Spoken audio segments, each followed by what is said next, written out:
কালো জাদুতে সন্তানের মৃত্যু, তাই ডাইনি ধরতে হাইতির রাজধানী জুড়ে রীতিমতো তোড়পাল চালাচ্ছে গ্যাংস্টার বাবা। তাণ্ডবে প্রাণ গেছে অন্তত 180 জনের, যাদের বেশিরভাগই বয়স্ক ব্যক্তি।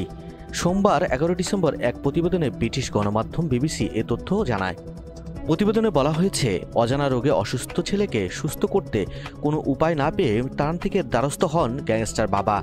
সেই ত্রান্তিক জানায়, কোনো এক বয়স্ক লোকের জাদুটোনায় ধরাশায়ী তার ছেলে, যাকে পরবর্তীতে আর বাঁচানো সম্ভব হয়নি। ফলে ক্ষুব্ধ হয়ে হত্যাকারীদের খোঁজে ছোটেন গ্যাংস্টার বাবা। দলনেতার নির্দেশে রাজধানীর বিভিন্ন এলাকায় তাণ্ডব চালাতে শুরু করে গ্যাংয়ের সদস্যরা। টার্গেট করা হয় বয়স্ক লোকদের। দুদিন ধরে চলে এই হত্যাযজ্ঞ। নিহতদের সবার বয়সই 60 ঊর্ধ্ব, যাদের সবারই মৃত্যু হয়েছে ধারালো অস্ত্রের আঘাতে। মৃত্যুর পর আগুন দিয়ে পুড়িয়ে দেওয়া হয় মরদেহগুলো। এ ঘটনার পর আতঙ্ক বিরাজ করছে রাজধানী জুড়ে। বিশাল এই হত্যাযজ্ঞের পর নড়েচড়ে বসেছে হাইতি প্রশাসন।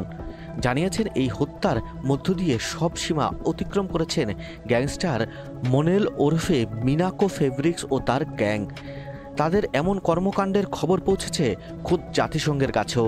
ইতিমধ্যে হাইতি সরকারের কাছে নিরপেক্ষ তদন্তের আহ্বান জানিয়েছে সংস্থাটি। 2021 সালে প্রেসিডেন্ট মুজ্জের হত্যার পর থেকে রাজনৈতিক বিবাদে জর্জরিত হাইতি। বেড়েছে গ্যাংয়ের দৌরাত্ম্য, রেকর্ড পরিমাণ ছড়িয়েছে সহিংসতা।